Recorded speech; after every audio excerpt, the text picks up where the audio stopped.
Amén. Amén. Y bueno, hermanos, pues, vamos a entrar a nuestro estudio de esta mañana.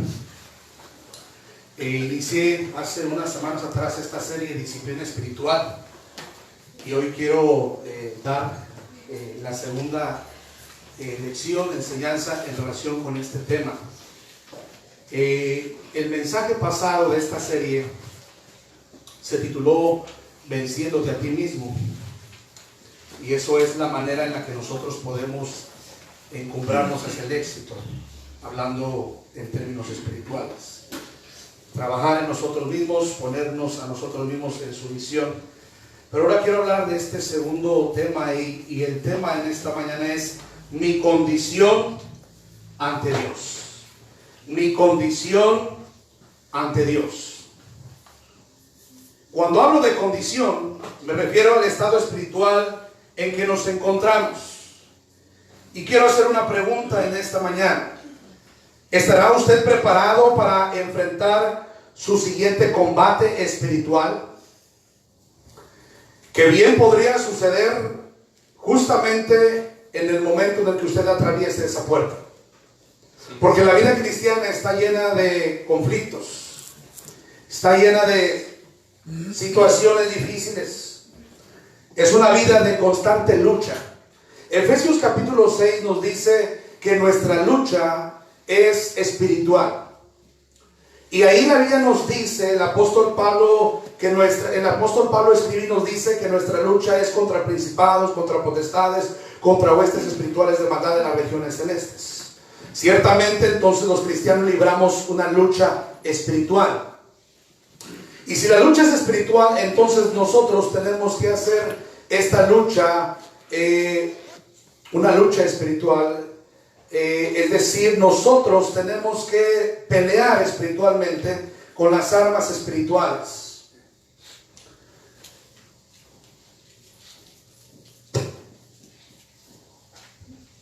En alguna ocasión, un anciano se encontraba enseñando a su pequeño nieto una de las lecciones más importantes de la vida. Le contó al pequeño niño la siguiente parábola. Existe una pelea dentro de cada uno de nosotros.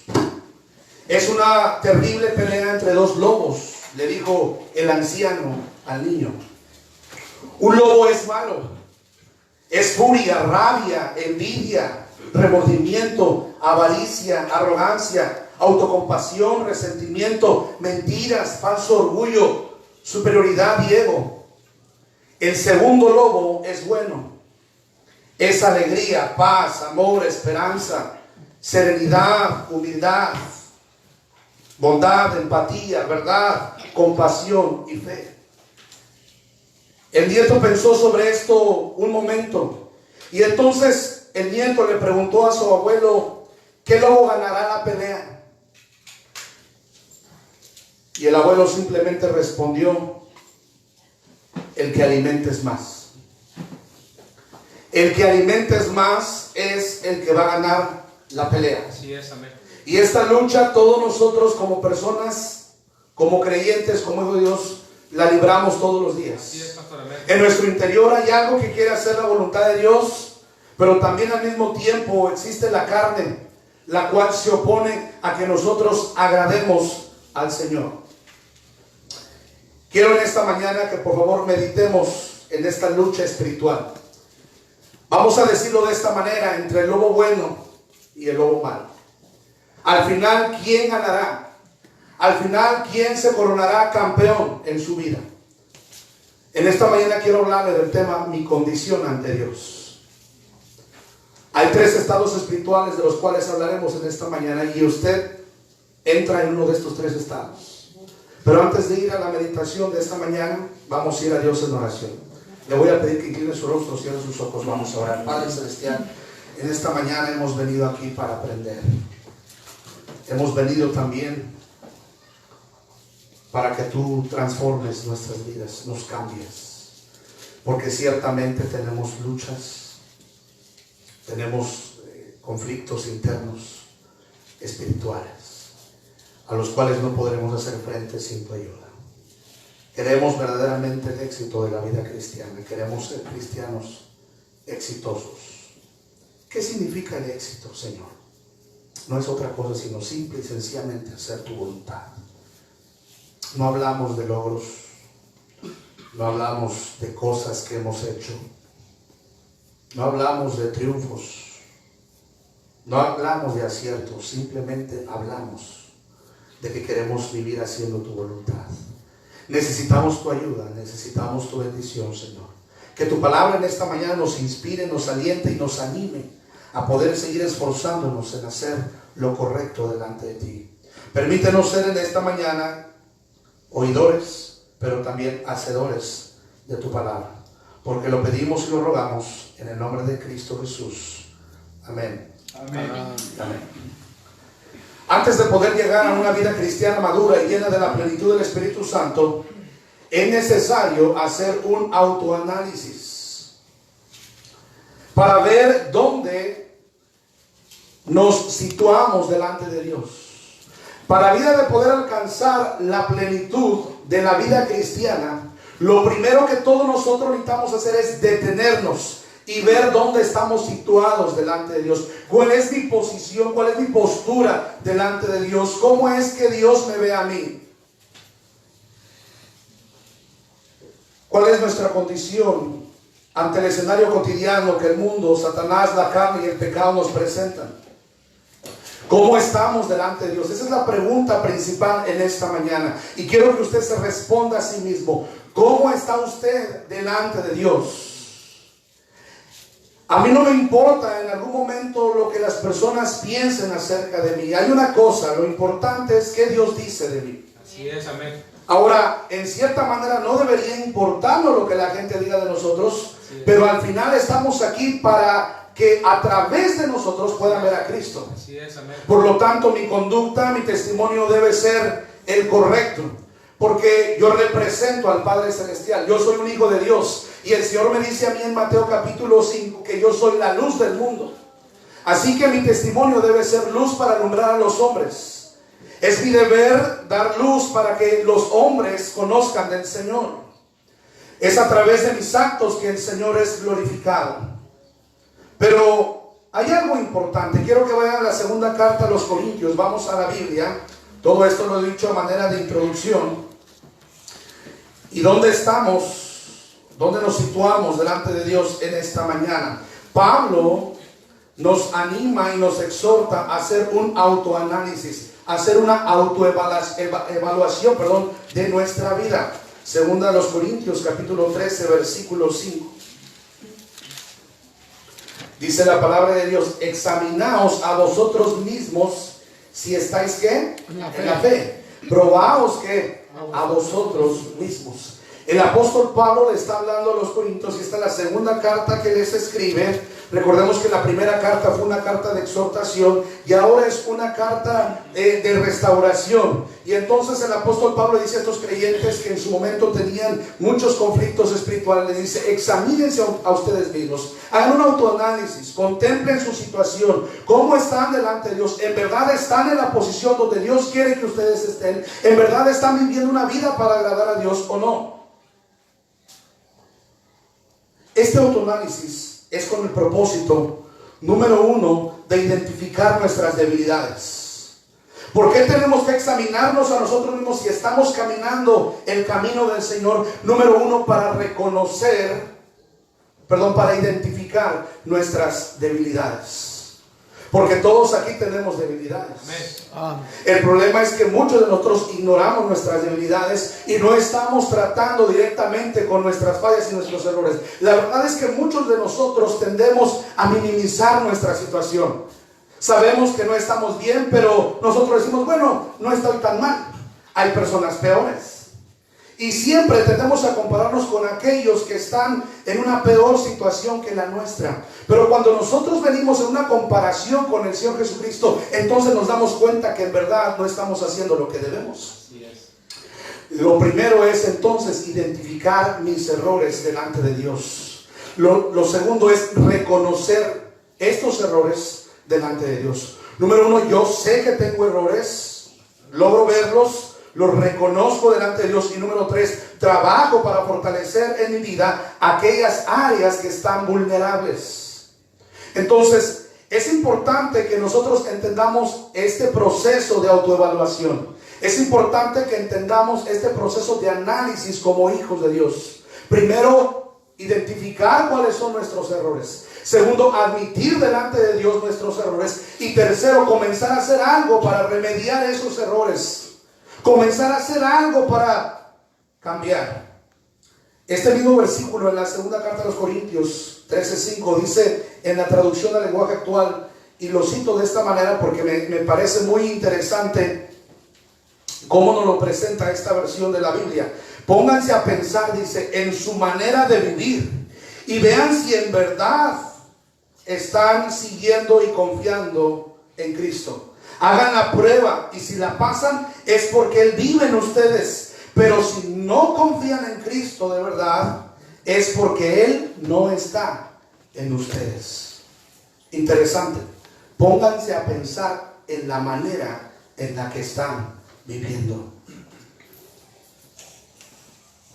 Pablo, a través de esto que él escribe, nos invita a hacernos una pregunta. ¿Somos o no somos cristianos? ¿Somos cristianos o no somos cristianos? ¿Somos hijos de Dios o no somos hijos de Dios? ¿Cómo sabremos si somos o no cristianos auténticos? Bueno, hay una sola forma de saber si somos o no cristianos auténticos, y esto es por medio de nuestra manera de vivir.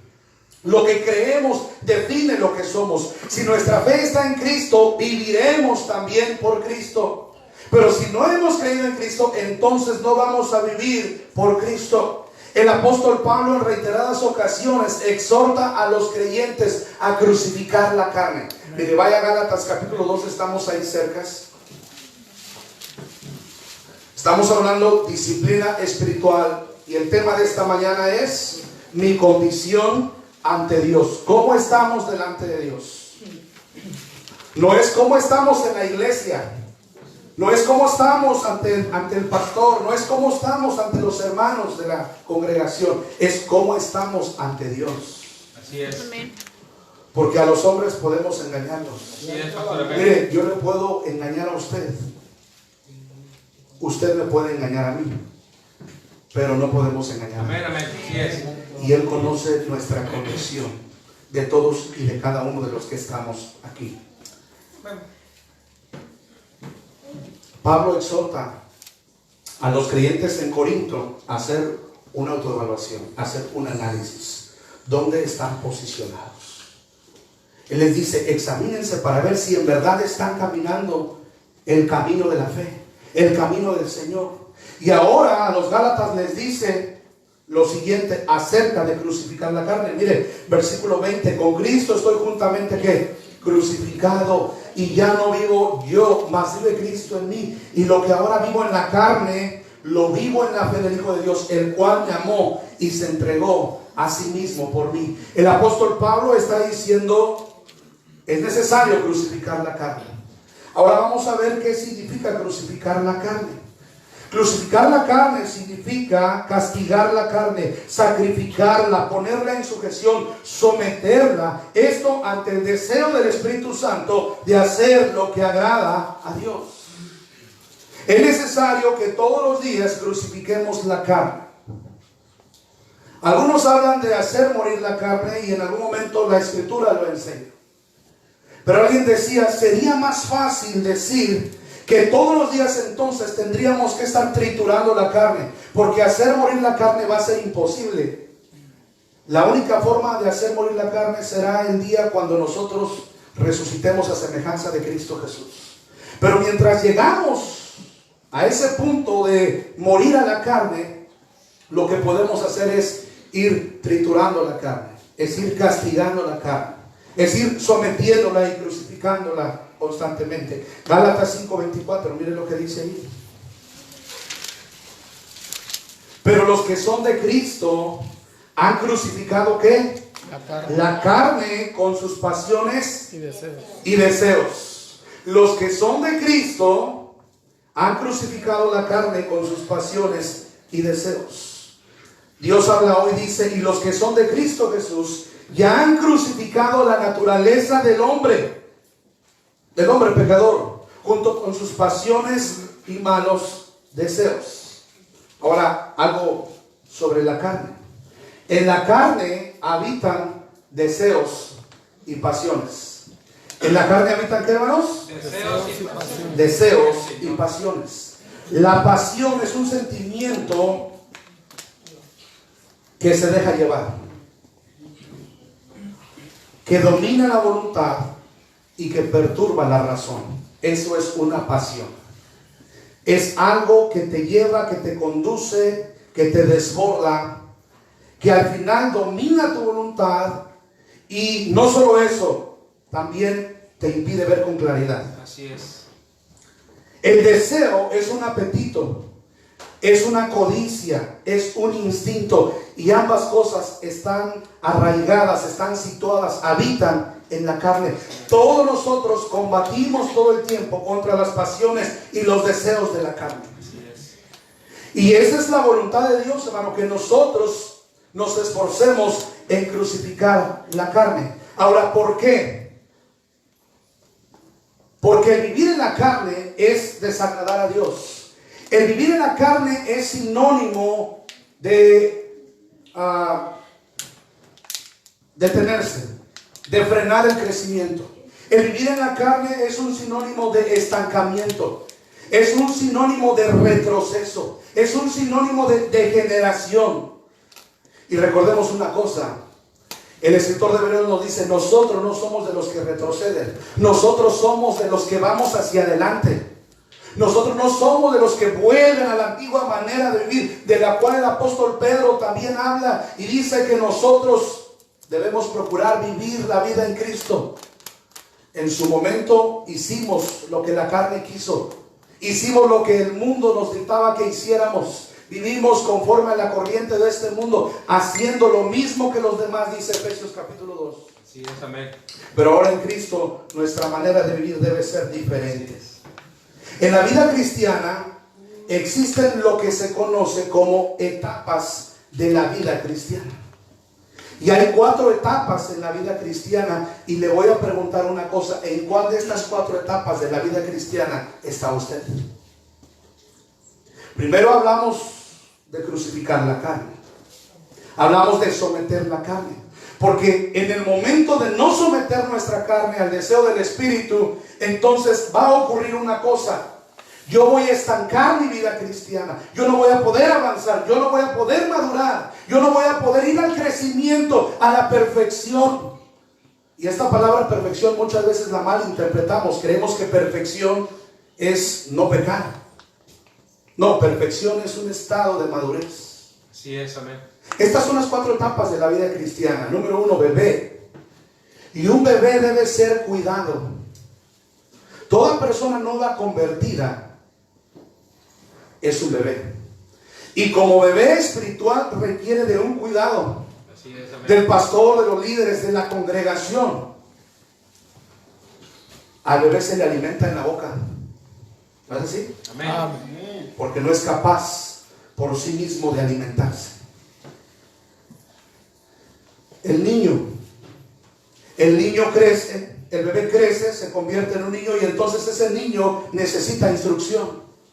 Y de ahí del discipulado, porque ese bebé tiene que crecer y tiene que desarrollarse. Y entonces en la iglesia debe haber una forma de poder ayudar a estos creyentes que han nacido de nuevo en Cristo a poder crecer y poder llegar a la siguiente etapa de la vida cristiana, que es la etapa de la niñez. Y durante este periodo de tiempo, el pastor, los líderes, hay un programa de discipulado, hay un programa de instrucción y de enseñanza, precisamente para ayudar a este nuevo creyente a crecer, porque la meta es llegar a ser como Cristo. Amén.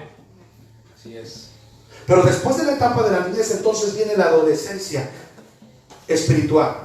Y tal vez muchos de los que están aquí en esta mañana estamos en este punto, adolescencia. Y durante la adolescencia necesitamos dirección, porque si no nos descarriamos. A veces muchos creemos que podemos tomar decisiones Porque tenemos una cierta confianza en nosotros mismos, en que ya hemos caminado la vida cristiana, en que conocemos algo de la Biblia. Y entonces, ¿qué hace? ¿Qué pasa con un joven? Ya se siente adulto y ya cree que puede tomar decisiones sobre su vida. El joven ya cree que sabe lo que le conviene. Y muchas veces no es así. Así es. Los jóvenes necesitan en todo momento dirección. Amén. Amén. Porque si no tienen esa dirección, los jóvenes van a acabar tomando malas decisiones. Van a acabar fuera de la voluntad de Dios. Van a acabar haciendo con su vida cosas que Dios no quería. Y de esta misma manera los jóvenes espirituales son así en las iglesias. Piensan que porque conocen el plan de salvación, que porque conocen Juan 3:16 de memoria, ya están capacitados para conducirse por sí mismos en la vida cristiana. Y no es así. Pero llegas a otro nivel después, que es el adulto. Y el adulto ha adquirido una comprensión de las cosas, un entendimiento claro de lo que está delante de él. El adulto, espiritualmente hablando, es aquel que sabe que sin Dios no puede tener éxito. Así es, amén. Es aquel que sabe que necesita ser obediente. Es aquel que sabe que necesita caminar con Dios. Es aquel que sabe que tiene un deber y una responsabilidad. Es aquel que comprende claramente los planes y los propósitos de Dios. ¿En cuál de estas 4 niveles o etapas de la vida cristiana se encontrará usted? Eso es algo que solamente usted podrá responder. Justamente dentro de estas 4 etapas es donde se sitúan los 3 estados espirituales del hombre. Y vamos a ver de esto. Los 3 estados espirituales del hombre. Estos 3 estados tienen relación directa con el mundo espiritual. Pues cada uno refleja la condición espiritual del hombre delante de Dios. Todos los seres humanos están en una de estas 3 clasificaciones. Todos los seres humanos, dentro y fuera de la iglesia, están dentro de una de estas 3 condiciones. Y vamos a ver cuáles son estas 3 condiciones. Vamos a ver cuáles son estos 3 estados. Vaya por favor a la primera carta a los Corintios, capítulo 2. Estamos hablando de disciplina espiritual. Hemos hablado de crucificar la carne, porque en el momento de no crucificar la carne, eso va a impedir nuestro crecimiento. Y entonces hemos dicho que todos nosotros como cristianos estamos en una etapa de la vida cristiana, ya sea bebé, ya sea niño, ya sea adolescente o ya sea un adulto. Al final, el proceso de perfeccionamiento va a seguir y va a continuar hasta el día que estemos en la presencia del Señor. Amén. Así es. Incluso todavía ya después de haber madurado un poco en las cosas del Señor, seguimos cometiendo errores. Así es, pastor, amén. Y seguimos fallando. Amén. Porque el proceso de perfeccionamiento no termina hasta que estemos en la presencia de Dios. Amén. Pero estas etapas de la vida cristiana nos dirigen a un punto. Y eso es a saber cuál es mi condición delante de Dios. ¿En qué estado me encuentro? De estos 3 estados espirituales, ¿en dónde estoy yo? Primera de Corintios 2:14. Pero el hombre natural, mire eso, no percibe las cosas que son del Espíritu de Dios, porque para él son locura y no las puede entender, porque se han de discernir ¿qué? Porque se han de discernir espiritualmente. Mire lo que dice el capítulo 3, versículo 5. ¿Qué pues es Pablo y qué es Apolo? Servidores por medio de los cuales habéis creído, y eso según lo que a cada uno se concedió. En el contexto, lo que está diciendo aquí el apóstol Pablo es que algunos, mire lo que dice el versículo 1, por ejemplo: de manera que yo, hermanos, no puedo hablaros como a espirituales, sino como ¿qué? Sino como a carnales, como a niños en Cristo. Y aquí nos detenemos, porque en estos 3 versículos que acabamos de ver encontramos los 3 estados espirituales del hombre.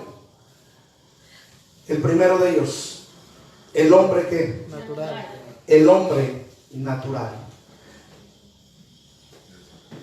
En el versículo 14 del capítulo 2 de la primera carta nos dice que el hombre natural no percibe las cosas que son del Espíritu. Porque para este hombre natural, este hombre que no tiene el Espíritu de Dios, son locura y no las puede entender y no las puede discernir. Vaya a Colosenses capítulo 3, por favor. Mi condición delante de Dios. Y estamos hablando primeramente del hombre natural. Ahorita vamos a ver quién es el hombre natural. Colosenses capítulo 3. Versículos 5 al 7.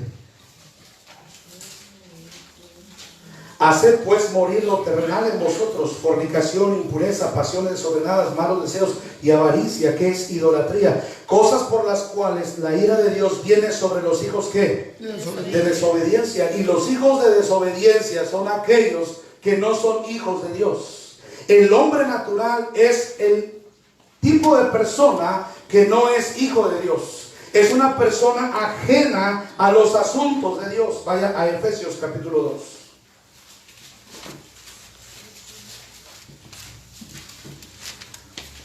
Pastor, pero todos aquí somos cristianos. Bueno, eso es lo que nosotros creemos. Amén. Y eso es quizá lo que nosotros pensamos. Amén. Mas sin embargo, aquí solamente Dios sabe quién le pertenece y quién no. Así es, pastor. Amén. Porque recordemos que en algún momento el Señor habló de la parábola del trigo y de la cizaña, y Él dijo: déjalos que crezcan juntos. Así es, pastor. Amén. Déjalos que vayan a la misma iglesia. Déjalos que se reúnan y se congreguen en el mismo lugar. Y entonces a través del tiempo vamos a ver quién es el trigo y quién es la cizaña. Así es, amén. Vamos a ver quiénes son los hijos de Dios y quiénes son los hijos de Satanás. Ahí en Job capítulo 1 versículo 6 dice que un día vinieron a presentarse los hijos de Dios, entre los cuales vino también Satanás. ¿Sabes? Satanás se hace pasar como ángel de luz. Así es, amén. Amén. Satanás se viste como cristiano, se peina como cristiano, habla como cristiano, porta una Biblia como cristiano, pero no es cristiano. Amén. Y a veces así pasa en las iglesias. Amén. Tristemente. Quiero decirle algo: su manera de vestir no le hace una cristiana. Así es, pastor. Amén. Usted podrá traer la falda más larga y hasta caerse y tropezarse con el vestido, Así es. pero eso no le hace cristiano. Amén. No nos hace cristianos esta corbata Así es. y el saco que portamos domingo a domingo. Amén. No nos hace cristianos conocer los himnos. No nos hace cristianos traer una Biblia bajo el brazo. Así es, amén. Amén. La Biblia nos dice que existe el hombre natural, el hombre que está ajeno a las cosas de Dios. Miren lo que dice el versículo 9 al 3. Y Él os dio vida a vosotros cuando estabais ¿qué? Muertos en vuestros delitos y pecados, en los cuales anduvisteis en otro tiempo, siguiendo la corriente de este mundo, conforme al príncipe de la potestad del aire, el espíritu, mire eso, que ahora opera en los hijos de desobediencia. Entonces los hijos de desobediencia son los hijos de Satanás. Amén. Son aquellos a los cuales la palabra no les causa efecto. Son aquellos a los cuales la palabra simple y sencillamente no les hace daño. Es más, no les hace daño, no les hace efecto. Ni siquiera un rasguño les hace. Y así hay personas. Dice, haciendo la voluntad de la carne, mire eso, y de los pensamientos, y éramos por naturaleza hijos de ira, lo mismo que los demás. El hombre natural es el que vive sin Cristo, muerto en delitos y pecados. Es aquella persona que vive extraviada y controlada, dirigida totalmente por los impulsos de su carne. Vive para el mundo, el pecado, el placer. Su destino final será el infierno. Si un hombre no nace de nuevo en Cristo, siempre será un perdedor. Porque lo que nos hace ganadores y lo que nos hace triunfadores, 1 Corintios 15:58, es Cristo Jesús. Amén. Amén. Lo que nos hace tener victoria sobre la carne, sobre el mundo y sobre el pecado, es el Señor Jesucristo. Un hombre natural jamás va a poder experimentar un cambio radical. Jamás va a poder experimentar una transformación profunda. El hombre natural está ajeno a la palabra de Dios.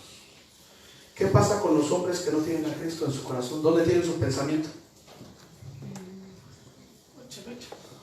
En la cerveza, en las fiestas, en el mundo, en el baile, ¿verdad? ¿Usted recuerda cuando fue un hombre sin Cristo? Un hombre natural. ¿Qué pensaba? No me diga que estaba esperando que se llegara el domingo para ir a la iglesia. No. Lo que usted esperaba que llegara era el viernes para irse a la pachanga. Es más, usted era de los que pedían que el fin de semana no se acabara. Ahí está enfrente. Porque estábamos ajenos a las cosas de Dios. Entonces, esa es la condición de muchos de la tierra. Hombres naturales, hombres sin Cristo. Si esta es su situación en esta mañana, antes de pasar al siguiente punto, usted necesita nacer de nuevo. Así es. Amén, amén. Hermana, si esta es su situación, usted necesita nacer de nuevo. Necesita realmente un encuentro con Jesús. Amén. Siguiente. Este es otro de los estados del hombre. Primero dijimos el hombre natural, que no conoce a Cristo, que está entregado totalmente al mundo, a la carne, a los placeres. Pero ahora también Pablo nos dice ahí en 1 Corintios 3, nos menciona acerca del hombre que carnal. O más bien el cristiano carnal. El hombre natural es uno y el cristiano carnal es otro. ¿Hay cristianos carnales en las iglesias? Amén. Sí. Ahora, miren, en la iglesia hay tres tipos de personas. Los mundanos pecadores. Amén, amén. Amén, Amén, amén, Estamos. amén. Chele. Los cristianos carnales. Amén, amén. Y allá están los cristianos espirituales. ¿Verdad? Amén. Si Cierto. por espiritualidad ocupáramos los asientos, nadie es espiritual. Cierto, amén. Estas bancas Más están cheche porque vacías. está con- En una congregación hay estos tres tipos de personas o estos tres tipos de estados espirituales. Gente natural, gente que no conoce de Cristo. Están los cristianos carnales. Amén. Al final vamos a hablar del cristiano espiritual, pero vamos a ver qué nos dice la Biblia sobre el cristiano carnal. Hay dos cosas que diferencian a los cristianos espirituales de los cristianos carnales. ¿Cuáles serán estas dos cosas que hacen diferente el uno al otro? Porque, por ejemplo, en este momento, todos son cristianos. ¿Cómo saber quién es un espiritual y cómo saber quién es un carnal? Bueno, la Biblia nos dice cómo saberlo. Mire lo que dice en el versículo 2. Primera carta a los Corintios, capítulo 3, versículo 2. Os di a beber leche y no vianda. La primera cosa, la diferencia entre el cristiano carnal y el cristiano espiritual es su forma de alimentarse. Amén. Así es, amén. El cristiano carnal no come comida sólida porque se ofende. Amén. Cierto. Se siente cuando le predican la verdad de Dios. Verdad. El pastor hirió mis sentimientos con lo que dijo. Es que ese mensaje es muy duro. ¿Quién lo soportará? Ese pastor habla de puro juicio. Ese pastor habla de puro pecado.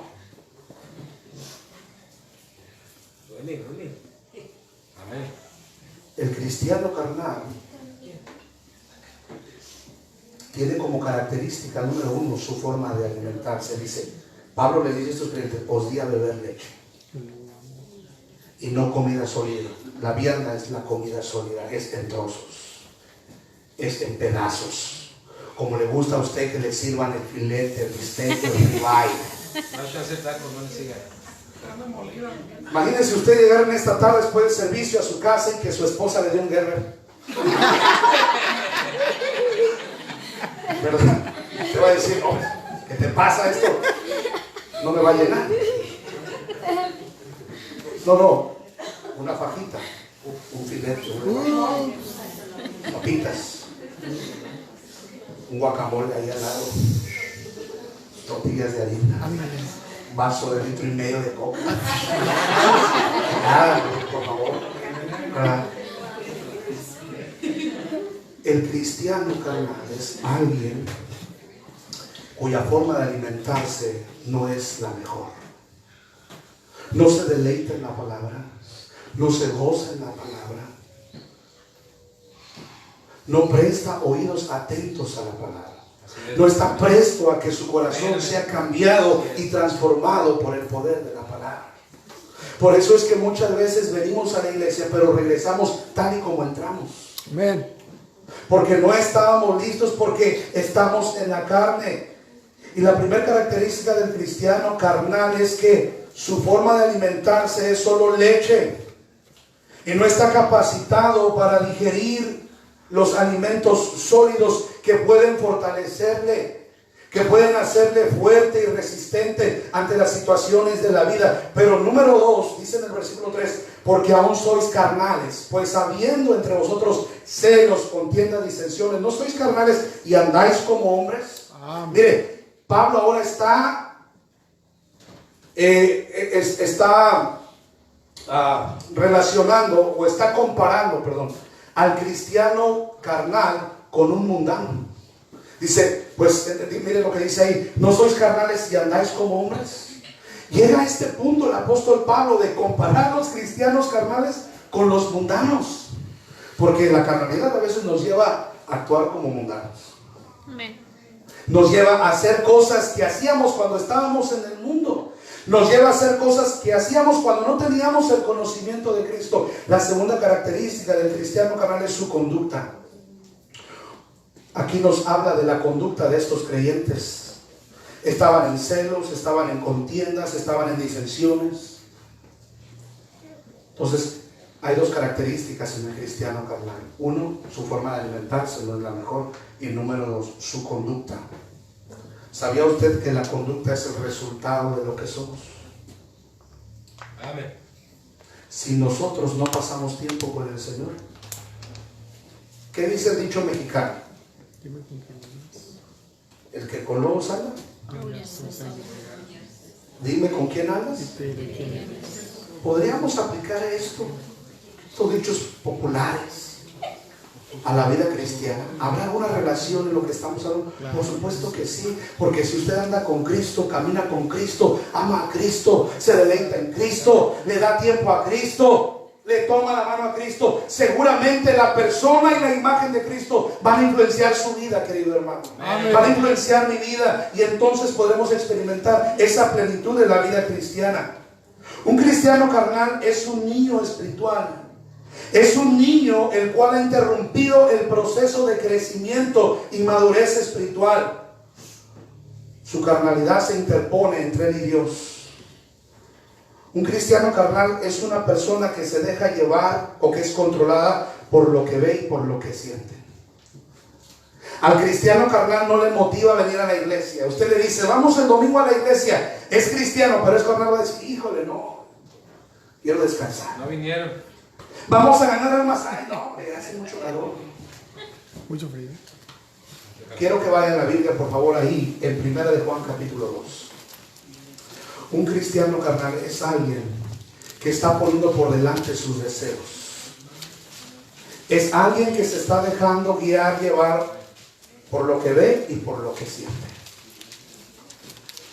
El cristiano espiritual no tiene puesta, el cristiano carnal no tiene puesta su mirada en las cosas de arriba. Así es. El cristiano carnal tiene puesta su mirada en las cosas de este mundo, en las cosas de abajo. Dice 1 de Juan 2:15 al 17, no améis al mundo ni las cosas que están en el mundo. Si alguno ama al mundo, el amor del Padre no está en él. Porque todo lo que hay en el mundo, los deseos de la carne, los deseos de los ojos y la vanagloria de la vida, no provienen del Padre, sino del mundo. Y el mundo pasa y sus deseos, pero el que hace la voluntad de Dios permanece para siempre. Pero el cristiano carnal no puede ver esto. El cristiano carnal vive para este mundo. Vaya a Colosenses 3, regrese a Colosenses, por favor.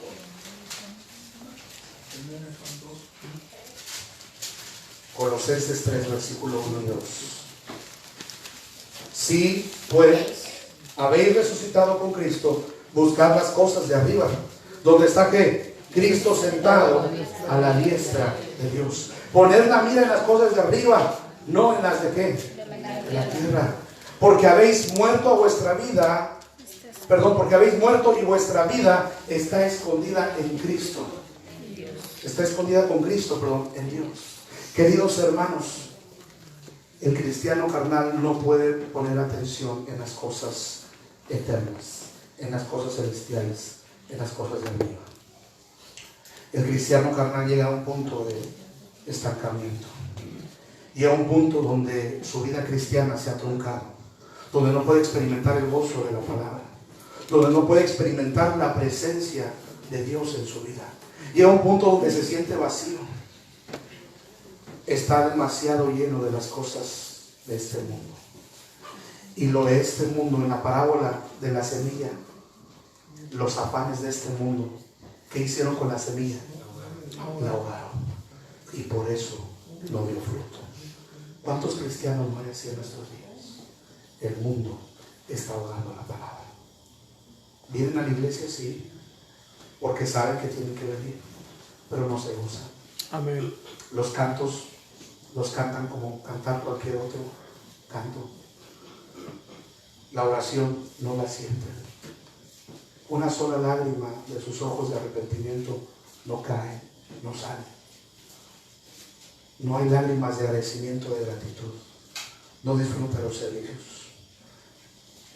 ¿Cuál es la causa de la niñez espiritual que perdura? ¿Cuál es la causa de la niñez espiritual que perdura? ¿Sabe por qué no hay crecimiento y por qué no hay espiritualidad en la vida de algunos? Por 3 razones principales. 1, no les gusta ir a la iglesia. O si van por cumplir. Número 2, no han aprendido a leer la Biblia con provecho. Normalmente el cristiano carnal no lee la Biblia.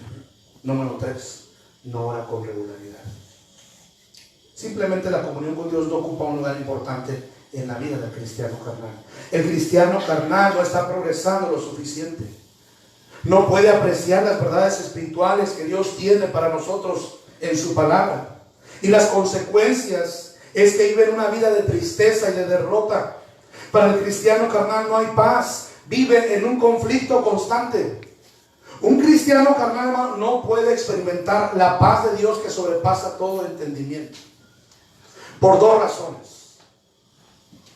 Primero, porque vive en un conflicto interno. Dígame usted cómo se siente cuando usted hace algo que no está bien delante de Dios. ¿Puede usted sentir paz? No. ¿Puede usted experimentar la quietud? ¿Puede usted experimentar la tranquilidad de Dios? Por supuesto que no. Pero también vive en un conflicto externo. El cristiano carnal vive lleno de conflictos internos, una lucha interior, una lucha en contra del Espíritu Santo. Efesios 4:30 y 1 Tesalonicenses 5:19 nos dice que no debemos apagar el Espíritu. Pero también por consiguiente hay un conflicto externo con los demás. Y esto es lamentable. No puede mantener la comunión con otros creyentes. Vive peleando. Tal vez gran parte de los problemas en la familia se debe a que le estamos dando demasiado lugar a la carne. Así es. El esposo pelea mucho, hermano, anda en la carne. La esposa le dice, es que tú peleas mucho. El pastor dijo que leyeras tu Biblia y que oraras y así vas a dejar de pelear. Ay, mujer, te crees muy espiritual. Muy santa tú, muy santa tú. La primera ley de la pelea. La mujer que pelea mucho. La mujer que pelea mucho, que debate mucho, que constantemente está de pleito con el esposo. ¿Por qué es? Es cristiana, hermana, es hija de Dios, viene a la iglesia, escucha palabra de Dios y luego regresa a la casa y comienza a pelear. ¿Por qué? Porque le está dando lugar a la carne, porque no se está sometiendo al Espíritu Santo. Sí. Y ese es Amén. el problema. ¿Por qué venimos a la iglesia y peleamos con otros creyentes? Porque andamos en la cara. Ah, Amén. Pero vamos a hablar de lo último ya para terminar, porque estoy ganando muchos amigos. El Amén. cristiano espiritual. Efesios 5:18, por favor. Efesios 5:18. Vamos a hablar ahora de este tercer estado del hombre. amén. Primero, un hombre natural, un hombre sin conocimiento del Señor, que también hay en las iglesias. Luego, número 2, el cristiano carnal. Pablo lo compara casi con el mundano. Llegó a ese punto el apóstol Pablo, porque el carnal hace muchas cosas que hacía cuando estaba sin Cristo. Pero ahora este tercer estado, que es el que nos interesa en esta mañana, y ese es el punto donde Dios quiere llevarnos a nosotros en esta disciplina espiritual. Amén, amén. Que lleguemos a ser cristianos espirituales, cristianos que hacen la voluntad de Dios. Miren lo que dice en el versículo 8: no os embriaguéis con vino, en lo cual hay disolución, antes bien sed llenos del Espíritu Santo. Entonces, la característica principal de un cristiano espiritual es que vive lleno del Espíritu Santo. Es que somete su vida cristiana a la voluntad del Espíritu Santo. Vaya a la carta a los Romanos capítulo 8, por favor. Romanos capítulo 8. Ya estamos por terminar, hermanos. Romanos capítulo 8, versículo 14. Porque todos los que son guiados por el Espíritu de Dios, estos son hijos de Dios. Todo aquel que es controlado, todo aquel que es dominado por el Espíritu Santo, este es hijo de Dios. ¿Qué pasa con el cristiano espiritual? Experimenta una madurez progresiva. El cristiano espiritual va madurando paulatinamente, va avanzando hacia adelante, va creciendo a la estatura, a la medida de la plenitud de un varón perfecto. El cristiano espiritual cultiva su hambre y su gusto por el alimento espiritual.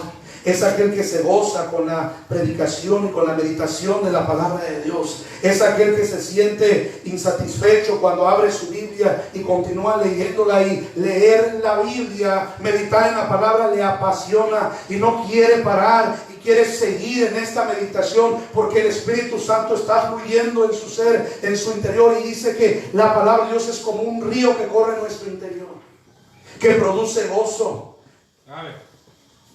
que produce paz. El escritor de Hebreos, allá en el capítulo 6, versículo 1 y 2, le escribe a creyentes que habían dejado el judaísmo para vivir el cristianismo, y les exhorta a ir hacia adelante a la perfección. Y hace unos momentos le decía yo que este término perfección no es otra cosa sino simple y sencillamente madurez, plenitud. ¿Cuál es el alimento sólido que puede nutrir al cristiano espiritual? La palabra de Dios. ¿Sabía usted que nosotros debemos vivir como creyentes en un constante discipulado? Todo el tiempo debemos ser instruidos por el Señor. Amén. Nunca podremos llegar al conocimiento de todo, o de todas las cosas. Amén, amén. Nuestro deber es estar siempre a los pies del Maestro, escuchando lo que Él tiene que decirnos, aprendiendo de lo que Él tiene que decirnos. El creyente siempre es un discípulo. El creyente siempre está aprendiendo. Y cuando deja de aprender ese creyente, entonces su fe comienza a menguar. Porque recordemos que la fe se alimenta del conocimiento. La fe viene por el oír la palabra de Dios. El cristiano espiritual goza de una paz duradera, una paz interna. Vive en un arrepentimiento continuo de sus faltas.